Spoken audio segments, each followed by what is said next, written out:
popping my melody. Bobbing her head, she said it's a vibe. Grew up with silver spoons, I had to get her, I had to get her, I had to survive. Bro gon' shoot like a star, don't need back. to go. KOTV, you feel me? It's your boy Weeks. I got O'Rain with me. The cause. Probably the lamest, snakest nigga in the game. Really up to date. You know that, right? He gave everybody a water, and I'm the only one with a hot one. I put 2 waters on the table, and he grabbed the one water. That's accountability. That's accountability. You need to take accountability for his actions. That's all right, because nigga's crazy. I got a very special guest with me today. You might have seen him DJing at the hottest clubs out this motherfucker. All of them Jones. I'm about to use my DJ voice. You feel me? DJ Santo. International Santo. You feel me? You feel me? Let them know who you are. Yes, indeed. He's talking about water. You reminded me I had a cotton mouth running for a second. We got to get situated in here, you know what I'm saying? We still settling in, y'all, you know what I mean? Most definitely. I go by the name of Santo. I represent Hot 93.7, WZMX. I'm from Connecticut. I represent Connecticut with all of me, ADHD. You know that's the fan. Mm-hmm. Yes, indeed. Yes, indeed. That's my brother, Chris Webby and Anoyd.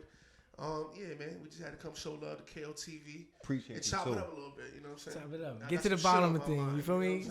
It's some things we need to speak about. You feel me? Things that need to be established, you know what I mean? Nothing too crazy, but we gonna start from the bottom to the top, I guess you could say. You feel me? So why don't you tell the people how you got into DJing, how you first started?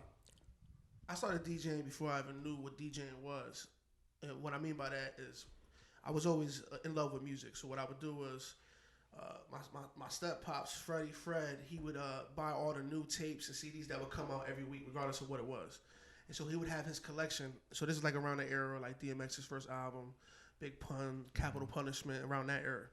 And so he would like let me pretty much steal a tape, like one at a time or a CD, put it in my Walkman, as long as like my mom didn't really know about it. So it would be so I would just go and like I would love the music because that would be my opportunity to feel like, okay, he was treating me like an equal, not like a little kid. Like, most definitely. It was no clean versions. I'm talking about the Noriega, all that first album.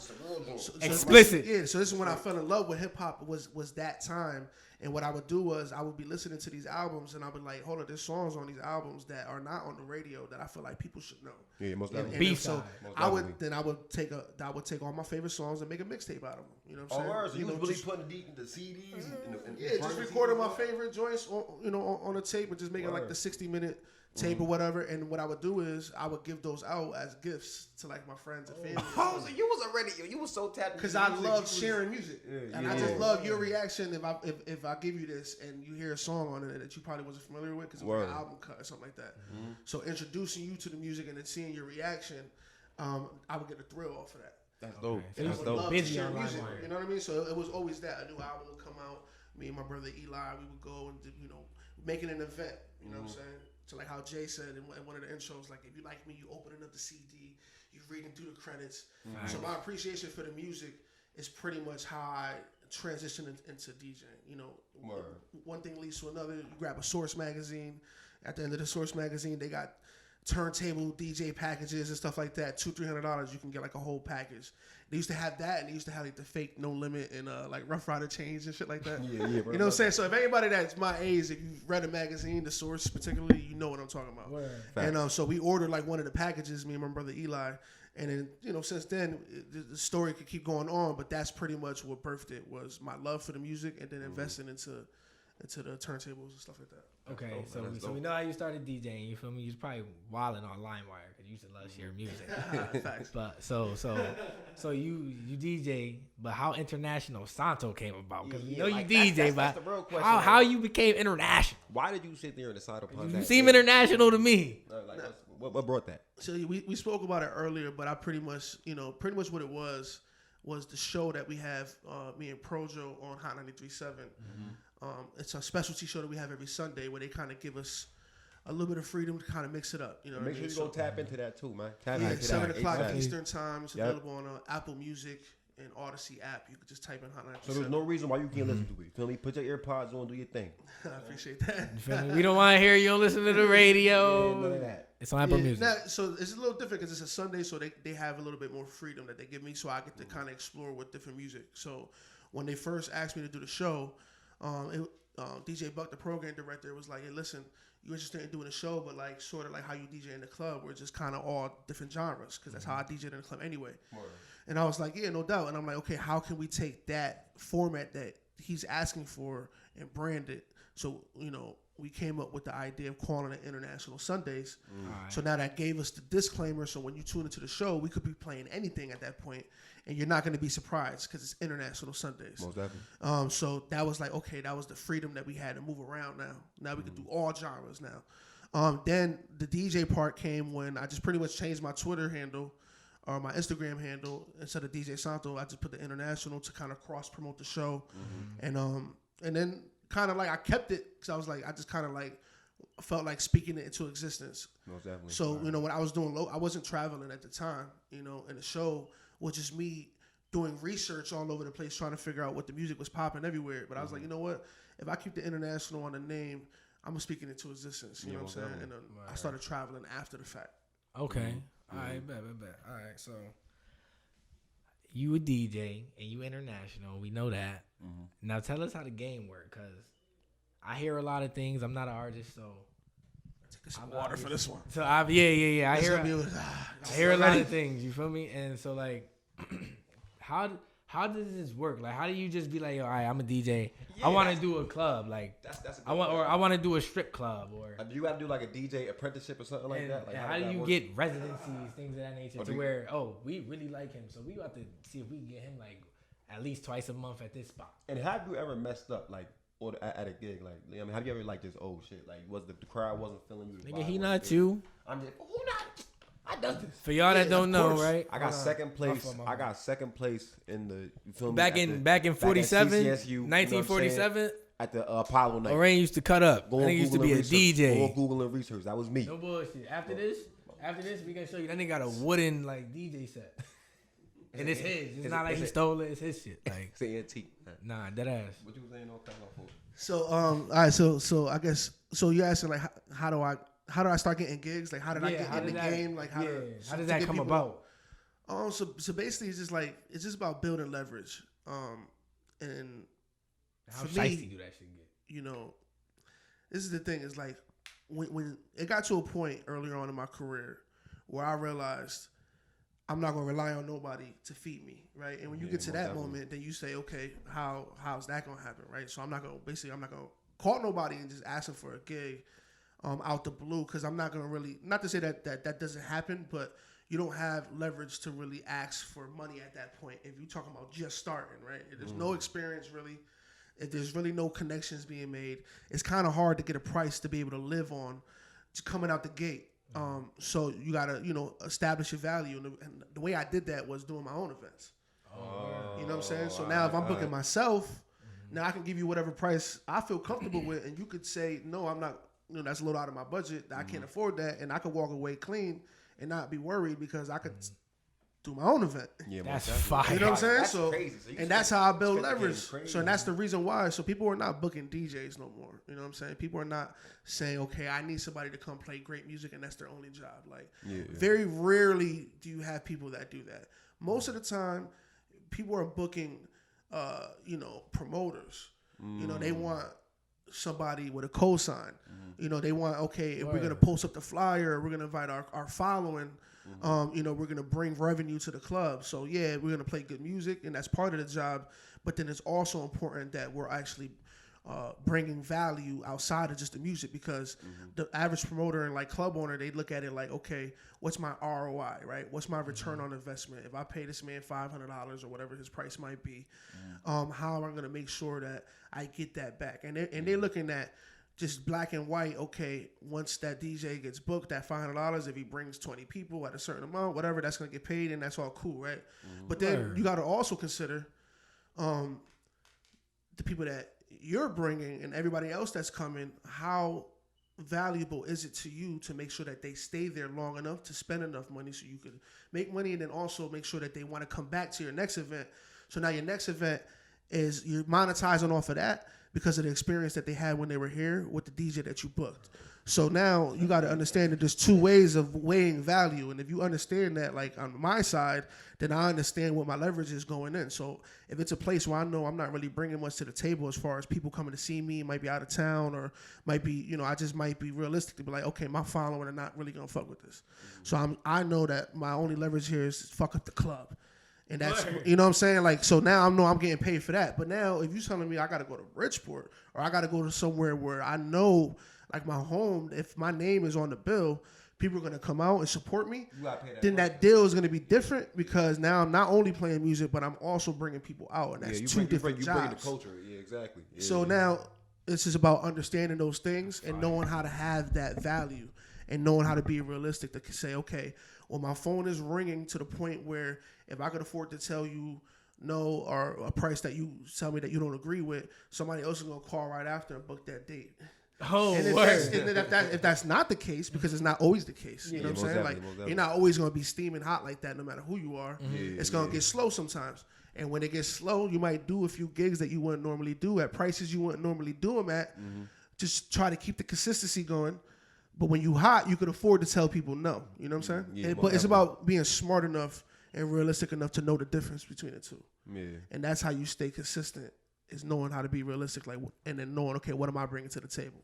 Word. So my thing is like, where do you even gain this mindset from? Like, how did you even gain? Because like the way you even breaking down the whole system, like I know you've been a DJ for years, but my entire thing is, how did you even come up with that play? Like, at what moment did you say, okay, I'm gonna rock like this, and I'm gonna use this you know, like what made you say I'm gonna start my own events? You know what I mean? Like, because a lot of people like, nah, I ain't start my own events. That's too much work. I gotta book this. I gotta do that. You know what I'm saying? Like, what gave you the drive to keep that moving?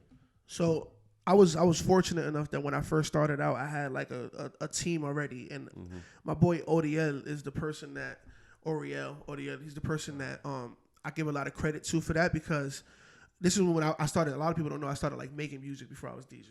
You know what I'm saying? So, you know, we would skip school freshman year, 7th, 8th grade, whatever that era was. And we would go right over there on the east side and we would record next to Powerhouse. Shout out to Pat. We would record next to Powerhouse at my boy Odiel's crib. And it was a few of us. It was Eli. You know, a lot of people actually would come from the school that would come and record. And Odiel was the one that introduced me to, okay, we could do this ourselves. He's the one that had the laptop. He's the one that's doing like what y'all doing. Like, you know, started with like the Acid program before Pro Tools. We even knew anything about that. You know what I'm saying? Like the PC, you know what I'm saying? So he's the one that spearheaded like, nah, we could do it by ourselves. So having that mentality, okay, we could be self-sufficient. And then Joel Redman is a person that managed us early on. And he always taught us, like, listen, I could put y'all in a room and I could try to get y'all in front of the right people. But the more self-sufficient that you guys are, is the more leverage you're going to be able to bring to that. And more likely you're going to be able to get something out of that deal. And this is something that I was learning before I was DJing. So now, as you can imagine, now if I'm going into the DJing, I'm going to take that same idea and kind of apply it. Like, okay, I'm not going to wait around and get booked. We got a whole team right now. You know what I'm saying? Let's fuck around and do this shit ourselves. You know what I'm saying? Okay. All right, that's hard. So now, I got a little funny question. Anything ever mess up while you DJ? Oh, yeah, I'm about to say, I didn't answer that one last time. All the time, man. Like actual technical stuff will happen where, like, okay, you might fuck around and, like, the power might go out. That happens. Spill some motherfucking liquor on your shit, nigga. Yeah, accidents like that, of course, they happen all the time. But as far as like me being responsible for it, I fucked around and kicked the cord when we were opening up for Nas in Detroit. That's crazy. Oh my God, Nas. Nah, we was opening up for Nas. Nigga said, Magic himself, you knocked the cord. Royce the 5'9" was there. We were in Detroit. Shout out to them. It was just like the ultimate show, and I kicked the cord. The ultimate rap show. And Armin is the one I'm on the stage with. So Armin is the artist, and just like a quick stop, and he just like looked back at me. But you know, it's just about like in those moments, knowing like once you've been through everything there is to go through when it comes to this shit, you're gonna know how to fix every problem just subconsciously. So immediately you're gonna start troubleshooting. It wasn't a panic moment. Immediately, because I've been through everything. You don't think anything you could imagine that could ever happen? Any technical difficulty I've been through, whether it be whatever breaking or whatever this case might be. So you got to know, okay. real quick. It felt like a whole minute, but it happened in like 5 seconds. Because you on the stage. That's a long time. It's longer than you think. So my thing is when the chord came out, this music just stopped. Yes. Yes. But the mics kept going. So now we know, okay, if the mics keep going, automatically I know it's me now. It's you now. All right, fact. Now I know, okay, now I looked and I'm like, okay, clearly there's nothing on. So I just looked and I'm like, whatever. I found it quick. But another time was actually, and I'll give you moments that are like real memorable because of the situations I was in. Yeah. I was in Bridgeport and Rakim was promoting his book. Oh, right. And Rakim was promoting his book in downtown at like City Hall, shout to Connecticut Against Violence. Yeah. So he ends up doing like 2-3 records. Okay. So I'm DJing off of somebody else's setup, and they brought turntables. Yeah. The thing about a turntable is it's not like a controller like I was DJing before. When the power goes out of the controller, everything shuts down because it's all digital. Yeah. The turntable, if the power goes out, it's a turntable, so it'll keep spinning. Yeah. You know what I'm saying? And it'll just slowly, you know what I mean? Yeah. So the power didn't go out of everything. You know what I mean? I only heard the song start slowing, so I know, okay, in my brain, I already know the power's not out on everything clearly because there would be no sound at all, right?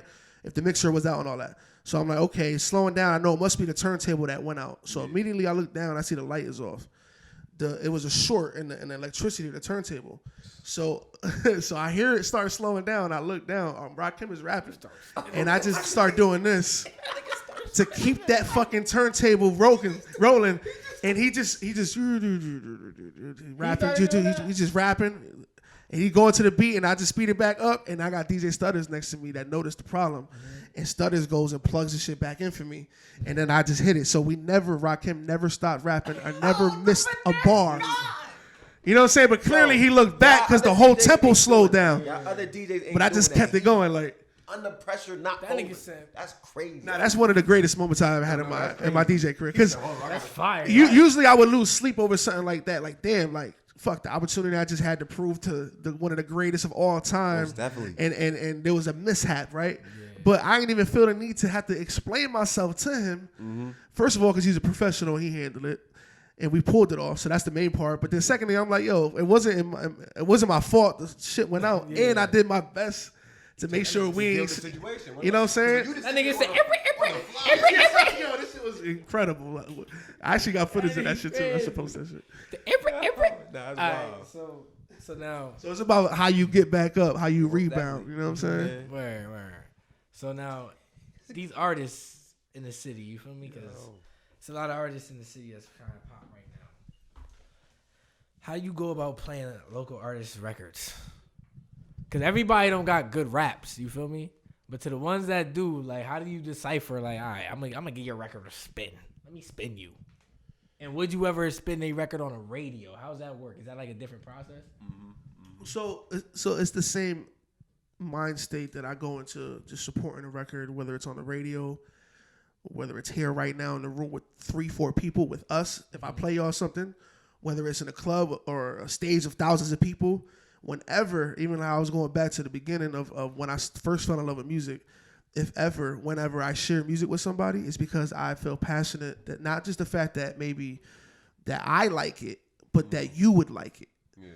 You know what I mean? Because that's my job as a DJ. I want to be able to share music with people, and I want them to enjoy it. So if I don't feel, and it's not just sonics, because it could be sonically the best song in the world, right? Yeah. But if I don't believe that there's legs on the record, or if there's, because I might enjoy it sonically, but if there's not other people that's testifying for it and co-signing it, and if there's not like life and energy around it, then it's going to be hard for me to share, because let's say I do share it and I do play it on the radio or the club, and if I'm the only one that likes it, right, what's going to happen? It's not going to hit.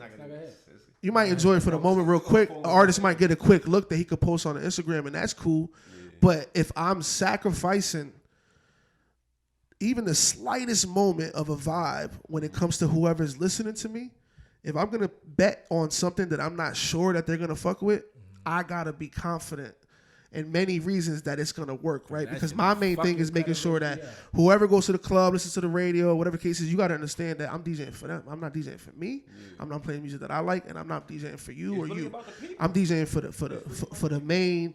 So I gotta make sure that I don't sacrifice it, even the slightest moment, because it's about trust. So this is the thing that people gotta understand. My job isn't about playing music. It don't matter. You're not gonna remember a single song I played when you come out to see me DJ.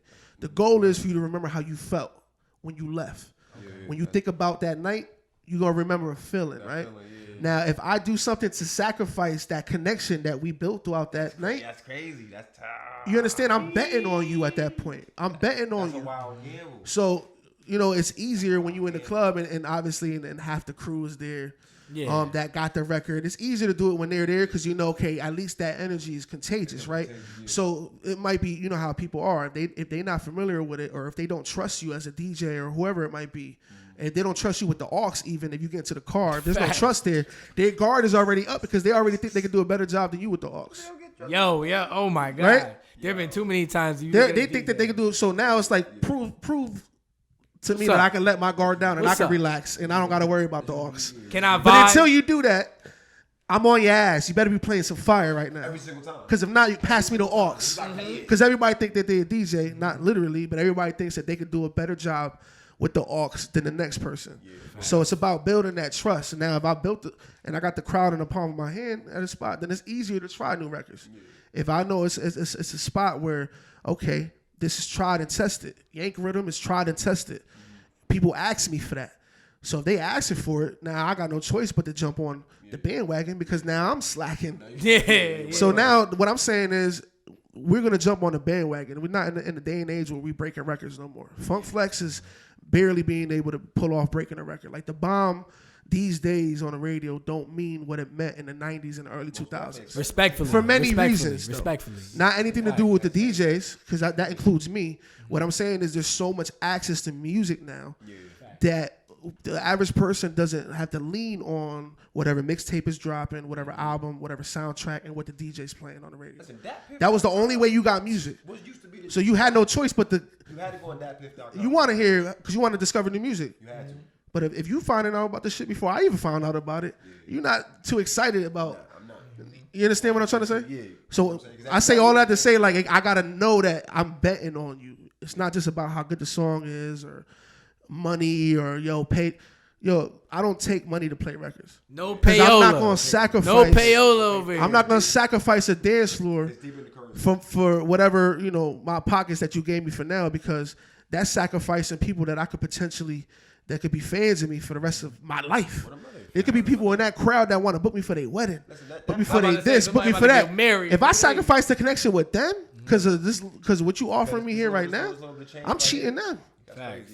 I'm not gonna cheat One them time. because they're the ones that keep me fed, and that's with all due respect. But I'm not gonna take money from nobody if it means sacrificing my cosign. Yeah, your brand, your identity. I mean, because that money that you get right there in that moment, that's Make me take off my jacket. See, I told you I had some shit to see. You got me fucking started. No. Yeah, get right. Get in your bag. I gotta take off my jacket. Now, do your thing. That's an interesting take, though. That's an interesting take. I never thought about it like that, because usually when artists come to a DJ, they like, yo, play my record. I got that new fire, this, that, and the third. Yeah. I would think, if you like the record, you'll spin it. But now thinking about it like that, it's so much more. Because, like, first of all, this is brand. I could be a DJ. Like, I could be a DJ. We're going to get to my DJ voice later. You feel me? I could be a DJ. No, we won't hear that. But, like, the way I would think about it is like, Please don't play that. and cause I would, and I'm sure you get this a lot. Fuck you, me, you don't want to spin my record. Why you want to spin my record? This shit hot. What you mean? Like, have you ever told then- If it people don't was fuck hot, with you. and not to say it's not hot in a certain world, because this is the thing is we all live in different worlds, right? Depending on what your algorithm is, the world that you live in. Yeah. So you could be on fire in that specific world. I might not know about it. But you can't fault me for not knowing about it. You got to open up that door to make sure that I know about it. So for me for what I consider to be hot is if I should have known about your shit before you even came up to ask me. That's because if it was that hot, other people would have been asking me before you even got to me. Exactly. If it was that hot, by the time you got to me, it would have already been on my laptop. So the fact that it's not to say it's not hot somewhere, it's just not on my radar. And that is up to you if you want me to play it, to get it on my radar. And I wouldn't suggest going out of your algorithm to go to where I'm at to try to get my attention if where you're at is working. And that's the problem. So make sure that whoever is in your algorithm or whatever DJs or influencers or whoever does know about what's going on, feed them. Make sure that they have it. Put up on them. Make sure that grows. So because then I'm gonna inevitably find out about it once that algorithm gets big enough where now it's on my radar. Because once it gets to the point where it's, where it's already established and it's already in the air, it's gonna spin by you. You know what I'm saying? So I understand what you're saying. Like if like you said, if your song is the hottest make hottest, you know what I mean? It's gonna spin through the tables. You feel me? So don't be coming through here like you said. Cuz ain't taking no bread. It's deeper than the bread. You feel me? It's his brand, his identity, it's his face. You feel me? And like you said, like I was saying before, that chump change means nothing to the impact that people are gonna feel. Like you said, weeks, months, years. Somebody might, like you said, 6 months down the line. Oh yeah, DJ Santo doing crazy. I might need him for the wedding. I might need him for the joint. I might need him for the event. I'm getting married. So most definitely, that's crazy. That shit don't ever get annoying. What?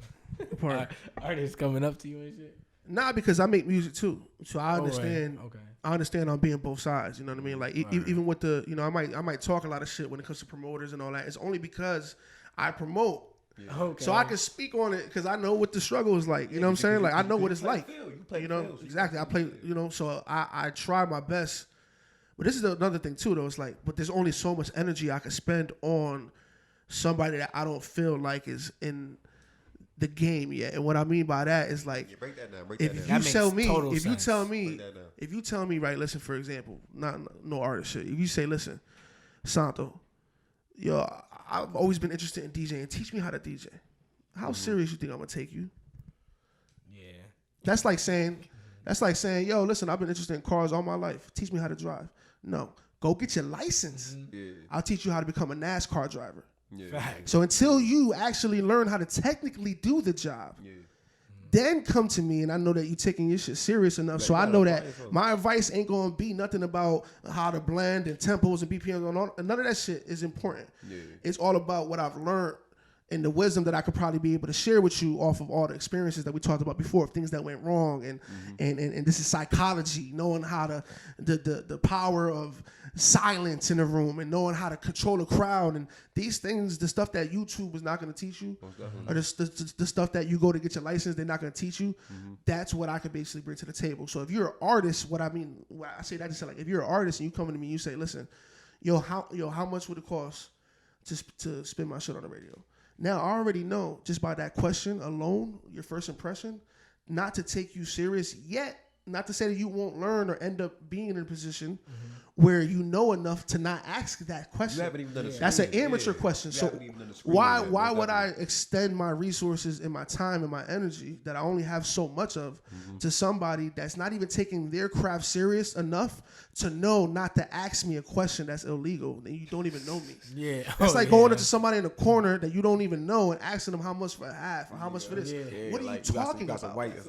Go that. That's now I'm looking at you like you crazy. It don't matter what I'm selling. Like now I'm not selling it to you. Got it. That's OD. You look crazy. Be introduced to me. Make sure you get around the right people to make sure you in the same room and there's a level. You know what I'm saying? But don't. You just gotta know. Even if you come, it's the same question. Yo, how do I go about getting my music on the radio?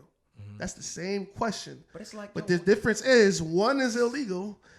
And one, I'm not willing to even entertain or take you seriously, and the other one is an actual realistic question. Yeah. And I can sit here and I can tell you the process of how I would go about it if with my music, and I can share that information with you. There's no, okay, this is how it's done. This is the man you need to pay. These are the gatekeepers. This is the key. Like, no, there's many ways to try to get a goal accomplished, and I can share you some of the things that might have worked or might not have worked with me, and that's the best I could do.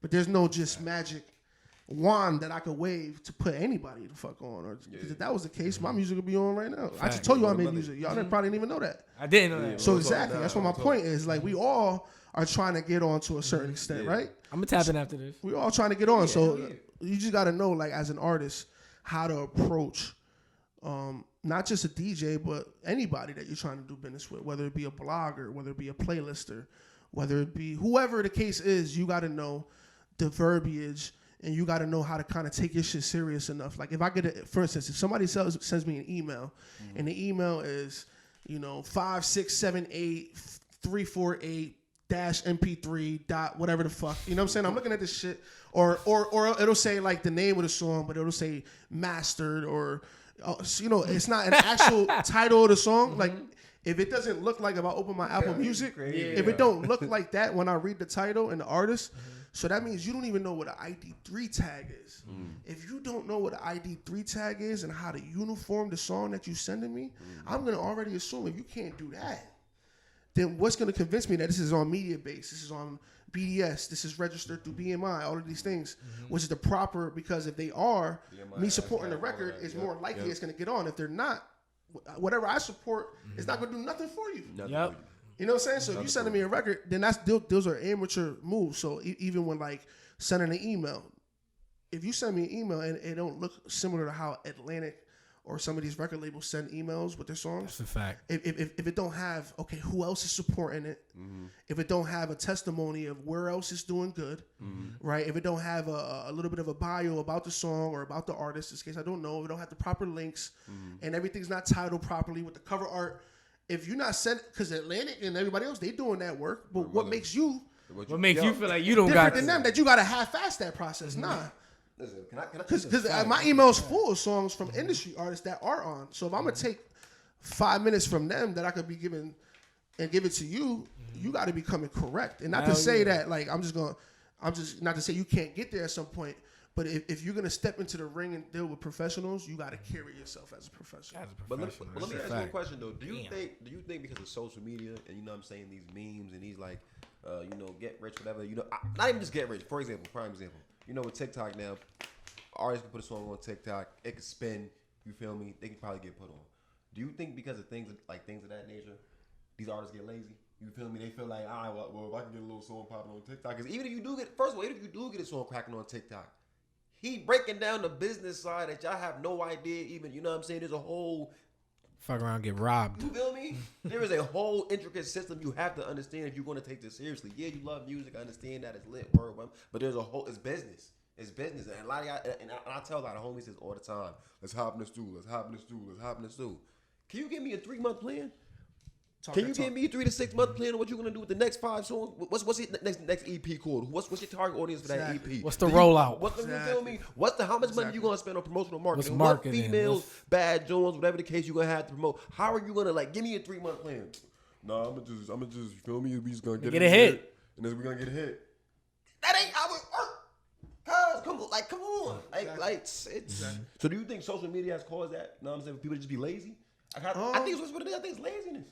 I think just all around we not in the world that we were before, where you had to kind of be as hands on and on the field.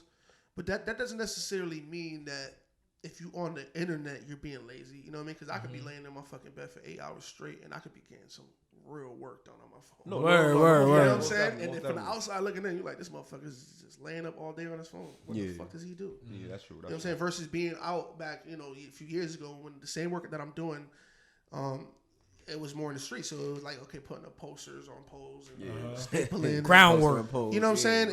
And it's still good to be on the ground. You just got to have a balance. And it's depending on what your field is. Mm-hmm. So, you know what I mean? If TikTok is the world that your music lives in and that's where it's gravitating to, then don't waste your time coming out to the club trying to holler at me. Word. That's a waste of time. Yeah, I hear that. It is. Like, you know what I'm saying? It's a waste of time. It's a waste of money. It's a waste of energy. If you're going, like I said before, find your algorithm wherever that might be, whether it is in the streets, whether it's in the clubs, whether it is on, in the cars, on playlists. Find out and then hone in on that, wherever that might be. So if it's TikTok, then you better fucking go in on TikTok. You know what I'm saying? Right. And then if you do want to transition out of TikTok and go towards the radio and in the clubs, that's fine. Mm-hmm. But make sure that's properly established, and then take that and then bring it to me and say, okay, yo, by the way, here's the stats when you send me the record on TikTok. Right. So I know, okay, if I play it, there is an audience that fucks with it, but you giving me at least a better understanding of where. So I know where to play it if I do decide to play which demographic is going to exactly. Yeah. Like, let me know, like you said with the 3-month plan, like, try your best when you reach out to anybody to try to paint a much of a clear picture to give them the vision to be able to want to invest in you. You know what I'm saying? So if you got a visual for the record, you know, whether it even be something that's like a lyric video, if you can't afford a real video and you get a lyric video off of Fiverr, you can do that shit for just $15. Yeah, invest in yourself. $5 if you get a shitty one, you know what I'm saying? But the point is, that's still, at the end of the day, showing effort that you're actually investing into the record. When you send me 3, 4, 5, 6, 7, 8 records in an email, you're confused. You don't know which one gonna work. You don't know which record people like. That nigga think all them shits a hit. Exactly, like or 7. Pick the one, and if that's the one that people are grabbing, because this is the thing, we live in a different day and age, right? Before you had to put out music, and actually spend money putting it out, because it would have to actually get printed. They would have to, right? And then when you do that, it was hard to really get people to invest in it. Cause you needed a budget. Now you don't need a budget to release music. You could just release music for free, and then see what the reaction is, and then invest into it. So I could put out 10 records in the next month, and then out of those 10 records, I can look at the analytics and say, okay, this is the one I want to shoot a video to. Then shoot the video, and then that's the one that's reacting. And then after you got the video, then send it to the DJ. After you've done a proper your own recall, do some of the work. Don't just expect for me to do all the work. Like, I'm gonna send you 7 records. You pick out which one you like the best and go break it. Like, no, you let me know which one people like the most. You know what I'm saying? I'm not gonna do for that. Put me as an executive producer on the album. Like, hell yeah. And I'll send you my B and mine, and we can really talk. Word, facts. All right, so kind of want to pivot. Crazy, my bad. I'm crazy. You good. I'm an executive producer. Shit. Don't worry, I'm an executive producer. Shit. Don't worry, I'm better than you and everything. But anyway, so I kind of want to pivot to working out at a radio station. How is that shit? Like, what's the vibe like? What is it like for real? Because I've seen the little college radio stations. I've seen that. But what's it like working at? I had a few shows at CCSU like too. The radio station. Oh man, it's just like anywhere. It's like what we're doing right now. We in a room with 1, 2, 3 other people, and we're just assuming that whatever we putting through here or however we connecting with people that are listening to us, that it's affecting them. You know what I mean? So it's more or less like, okay, when it comes to the radio, we got to try to be on point and assume what people like, rather than playing something and reading the room, right? So that's the difference. Is like, if I'm in the club, it's a lot easier. It's second nature for me or if I'm in person, regardless of where it's at, if I play something, I can look at whether your energy and your body language to know whether or not you like the record. On the radio, like even what we're doing right now, we don't know if these motherfuckers are still entertained and we have no idea. That's a fact. But if we had a crowd of people here and we know our conversation is keeping them laughing or in tune, or then you can kind of gauge on. But it's really hard to gauge on the radio, so we just try to do our best just to follow our gut, see what analytics we can get. To figure out what people like and just try to do our best to get it done. You know what I'm saying? So when we go out and we get reaction and people saying like, y'all listen to the show, I fuck with the show, every time it's gratifying because it's like, okay. Yeah, word. It's not just me. You know what I'm saying? Like, I'm not bugging out. You feel me? Like, that's a fact. I ain't gonna hold you. I be feeling the same way because I be like, these motherfuckers want to. Then they be like, yo, I watch the show. I ain't gonna lie. So the other day, my aunt, she's like, can I ask you a personal question? I'm like, yeah, go for it. She's like, do you have to curse so much on the show? I'm like, you be watching the pod? I'm like, all right, so I'm gonna turn it. I was like, I'm gonna tone it down. I'm gonna turn it down. But like, it do feel good when people be like, yeah, I watched the show. It was this, it was that. And they ask you, like, give you feedback and everything. Like, oh, so you really watched the whole episode? That's crazy. You know what I mean? Don't you hate when interns just start doing that? Stupid. That's just crazy. But anyways, right? I want to know. My bad. As far as the radio, just to close that real quick. I don't look at being up there any different than I look at being in here right now. Okay. I don't look at it any differently. The same pressure that I feel. The difference is it's live, and obviously it's live. You get a different set of pressure because it's like, okay, this ship could really sink right here. This plane could crash for real right here, right now. But so there's a different level of pressure just with live in general. But if we was to turn on an Instagram live or whatever, it's going to be the same pressure that I feel up there that I feel right here. Right. You know what I'm saying? Because I want to make sure that regardless of whatever room I'm in, I never feel like and assume like people already know who I am or know what I do. You know what I'm saying? So I'm not assuming anybody. I could be building a connection with somebody that's watching this, even if it's just one person. Fact. The same I could be doing on the radio. It's all the same to me. I'm gonna give it the same 100. You know what I'm saying? Most definitely. Fact. So you be having to use your DJ voice a lot. That's funny. What do you mean? Yeah. You got a DJ voice. I guess. I got a DJ voice. Yeah. I guess. I got a DJ. Go ahead. Yeah. It's your boy DJ Week. Let's go. And I got the little. I know you be doing the little fake laugh. You like, ha. He channeling his DJ Envy. Right? Envy be having a regular conversation, but his intro. I'm really glad they quit your J job because that shit sounded terrible. That sounded terrible. You feel me? Listen, here's one of the keys. Forced, honestly. Here's one of the keys. You just say it. You should say every word twice. DJ, You know we gonna turn up. You know we turning up. You know what the fuck. You know what the fuck it is. KOTV, KO fucking TV. You can just say everything twice, different ways, and it's gonna sound like you're saying something that's incredible. It is gonna damn. You know what I'm saying? You just gotta like you just say it in different animations and octaves and stuff like that. Like a roller coaster octave. Yeah, exactly. You know what the fuck we came to do. You know what we came to. You know what I mean? Like I listened to Fun Flex growing up, so that shit is easy to turn on that switch. Flex is the funniest. Yeah, that shit is easy to be like. You say you trash. Nah, he be wildin'. I ain't gonna do. That's funny. Shouldn't have came when the wild explosions and all that. Yeah, nah. All right, so now I kind of want to talk about DJing for artists. You talked about fumbling a couple sets for artists. So yeah. So talk about basically how that works and how that even work. Like how that even like the booking for that goes. Because I'm sure they reach out to you like, yo, could you do this for me? What's up? I think so I'm glad you asked this question. So this is about just being in the right place at the right time when it comes to certain situations like that. But like touring, for instance, with like a Webby or Anoyd or Army. Shout out Chris Webby and Anoyd. Those individuals. This is the thing. It's like when you're DJing for somebody else, for artists. Like I just explained the difference between DJing in the club and DJing on the radio, right? So in the club, I get to watch the people and their movement. On the radio, I kind of use my gut and whatever analytics I can get. And then on stage, if I'm DJing with an artist, I gotta watch them. Okay. And I gotta be an extension of them. So I gotta make sure that we could communicate without you having to tell me something. So every artist that I deal with, I don't never want you to tell me play the track.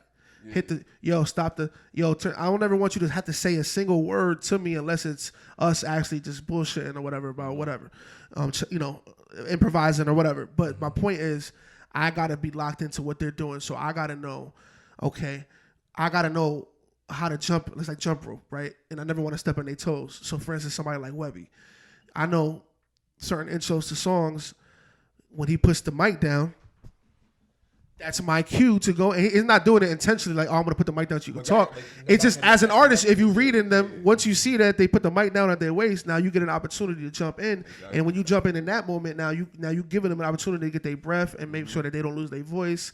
So if you cover the intro for them, but if they feeling like the energy's there, somebody like Tory, for example, where he don't need a hype man and none of that shit. So when a record come on, he'll take the lead and he'll tell people to put and as a DJ, you gotta understand, like, okay, now I'm gonna fall back and I'm gonna let him handle that. Mm-hmm. But if it's a situation where you might be running out of breath, or might need me to kind of step in, then I'll read when the time is right for me to jump in. Word. But I'm not just jumping in for the sake of everybody here thinking that I'm doing something. Yeah. That's the difference. Word. Is that you gotta understand that you're a team player in that moment. Mm-hmm. So I don't even want. It's cool with me if not even a single person here even knows what I'm doing, or knows what my job is. I'd rather you not, because once you notice it, then I'm taking away from the show. Exactly. Yeah. So I got to make sure that it's as fluent as possible, however I could, and make sure I'm just following their lead. You know what I'm saying? Okay, so I ain't gonna hold you. So from hearing you talk, I learned some things. Like I feel like you do this thing. I call it reading the game. You feel me? Like there's people who play basketball and there's people who read basketball. Yeah. Like there's people who play football and there's people who read. I feel like you read the game. Most definitely. There's people who DJ and there's people who do what you do. Yeah. Look at deeper. I can go in deeper with the artist shit. Actually, I am because this is something that happened today. Mm-hmm. I'm gonna share y'all something that happened today. We get this exclusive, right? And this is important because, as a DJ, no matter what my resume is, no matter how technically good I might be at scratching or talking or whatever it might be, putting a set list together. Really, when it comes down to it, there's certain moments. Right, I'm reading through the text messages. Yeah, no. So Chris Webby texts me earlier, and he says, "Yo, I know there's a conversation we're already having." He says, "I know shit's been hectic on your end, mine too. Realizing that I need to remember the set list for the show that we have coming up just gave me a mini anxiety attack. My reply is, nah, you're bugging. We're good. Mm-hmm. You know it's just a flick of the switch to go from Clark Kent to Superman. Don't stress out about it. When you get back, I'm all yours, bud. LOL. And he said, that, my friend, is why you're the GOAT. That just gave me a sense of calm that somebody else he named couldn't. Yeah. Right? And I just said, yo, listen, everybody can use a reminder from time to time on who we are. Mm-hmm. You're a humble giant. This is easy. Don't get me wrong. Preparation is key, but we'll get to that. Everything else is going to fall into place like usual. Most definitely. Right? So now what I just did was, as a creative, and strong words. I just shared some personal information from Webby right there because I know that there's a bigger purpose there. Right. I know that. So because as a creative, like even watching the Kanye documentary, when you realize it is like, as a creative, there's like 100 tabs open in our head. 100 tabs. So it could be business, it could be personal, it could be creative, things that you want to get done, things that you know you got to get done, things you got to prepare for, things you got to rehearse for. And you got all of this stress on you. So I know, obviously, yeah, we got to be prepared, but we've been doing this shit. We're going to sit down and we're going to go over the set. Mm-hmm. But we know once we do that, when we inevitably sit down and do that, we know we're good because we're built for this shit. Yeah, so if I could help get your stress level as low as possible, it's more important to me to make sure that you show up energized and confident to do the job, rather than doing a fucking rehearsal all the way but to the event. We could rehearse. Yeah. I could have called Webby right after that and said, yo, listen, FaceTime, yo, listen. And we could have started going over records. All that's going to do is just pile up. I'd rather close one of those tabs that's in his brain that he's stressing out about right now, because he's in other modes. He's got other shit going on right now, music making mode. I'd rather, close that tab, minimize that tab for now. Most definitely. Don't even stress about that shit again until we meet, and then I'm going to make sure that we'll handle that. So it's important because, like, and I'm just now recently learning this because, like, I would be the person that's like a perfectionist, you know what I mean, an overthinker or whatever the case is. So if I got a big show or something like that coming up, right now, recently, it's like, okay, I could spend all night getting no sleep, going over the set, stressing out about it. Or I could close my laptop and have a good night, rest of sleep, and I could show up excited, and I could show up ready to fucking kill shit. Mm-hmm. And I know at the end of the day, all that preparation that I was about to do is already in my brain. It's already there, yeah. Now, if I show up tired and I show up stressed out and I got all these other things going on, and no matter how prepared I am, if I'm not in the game, I'm not in the game. Yeah. You got to show up ready to play. It don't matter how many minutes. You know what I'm saying? And obviously, that don't mean don't go to practice. I'm not saying that. But that in between practice and the game, don't stress out in between those times. When it's time to chill with the fam, when it's time to take some time off, be in those moments and don't worry about when we got to do what we got to do here. You know what I'm saying? Don't even stress about that shit. Same thing with Anoyd. Like, I just did that with Anoyd for the Goody Mom show I spoke to y'all about earlier. Mm-hmm. Now, Anoyd found out about the show the day before the show. So Anoyd calls me. He's like, yo, listen, he's in music making mode too. He's dropping freestyles every week. Yeah. He's going crazy, album mode, all this shit. Yeah. No, and as creators, you know how it is. Like, you got to flip a switch. You have to. The Clark Kent to Superman. Yeah. And that's what I meant by that. All the time. It's like, okay, yeah, we're living this regular life, and then we got to go ahead and be a superhero in the flip of a switch, right? Mm-hmm. And sometimes it might take a little preparation to get into that mode, right? So, but with Anoyd, we have so much history that I know he trusts me. Most definitely. So he's like, yo, I'm not even gonna do this shit if you're not gonna do it, because that would mean that he would have to stress out about it, because he trusts me. Like, I bet, like, I got you. I wasn't booked, so we did it. And when I tell you, I was like, yo, don't even think about the set. Just be ready to rap tomorrow. I'll hit you up in a few hours when I get to the crib. I'm open on my laptop. I'm gonna go through some shit, and I'll hit you or whatever. So he's like, I bet. I know when I hung up the phone, now he had peace of mind at that point. Yeah, what am I doing? Now that peace of mind is more valuable than I would have just been like, yo, no, we gotta do this. Yo, you just dropped this freestyle. How you think this is gonna hit? Yo, what if we cut that off here and do? Like, nah, fuck all the technical shit. Fuck all the technical shit. Too much. I'd rather him be calm, be confident about going into this. So I hit him up, whatever. I hit him up a few hours later. It was like a 4-minute fucking conversation. Like, yo, this is the boom, boom, boom, boom, boom, boom. And he like, all right, send me that. Text me that list. Say left. And we went, showed up to the show, backstage for about an hour. I'm playing music off the Bluetooth, other people's music. We just vibing. Mm-hmm. Now we having a good time. Like, you know what I mean? A drink, whatever. We're not stressing about, yo, you know what I'm saying? Like, yo, I'm trying to help him get into artist mode. Yeah. I'm trying to help turn that switch. Like, So when you go step up on that stage, everything that we already practiced and rehearsed already in the past is gonna come to us because we ready. It's gonna come natural because you've been doing it already. So we freestyle some shit that we ain't never did out of the hundreds of shows that we did. We freestyled that night some shit that we've never done before and never talked about, and we did it right there on the spot. But it was just in the moment, and the fact that we was in the moment, we did a better set in my opinion than had I would have been on his ass. Like, nah, we gotta, you know what I'm saying? I would have been stressing him out. So I just went into like a long ass spiel, but I'm just hoping that helps a DJ and even creatives understand how we got to deal with each other. Mm-hmm. You know what I'm saying? Because we need people to remind us who the fuck we are sometimes. Yeah, most definitely. You know what I'm saying? Like, what? We built for it. Like, I handed Anoyd the mic right before we went on. And I said, yo, you ready? And he laughed at me. That's the reaction I was hoping for. Mm-hmm. Like, nigga, you know I'm ready. That's he laughed at me. Like, most definitely. You know what I'm saying? But that's the point. Is like we gotta lift each other up, bro. You know what I'm saying? Like, so anyway, I went into that long spiel to say that. You know what I mean? No.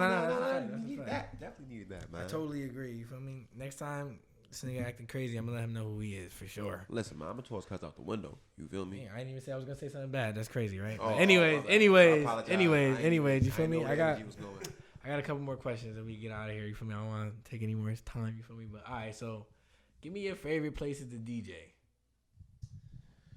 Yeah, I seen that when you guys sent me the list and I couldn't really come up. Yeah, that's always the hardest one. I don't want you to pick clubs because I don't want you to play favorites. I'm talking about like we talking home club, radio. Home is my favorite place to DJ. Your house? No. Just say your house? Connecticut. Where? And specifically Bridgeport. Oh, okay. Straight up. You know what I mean? Because it's just like, like we'll travel and, we'll go hit the road and I'll get, red carpet rolled out everywhere the case is. Mm-hmm. Not everywhere, but a lot of places treat us well. And then when you go home, they're going to remind you.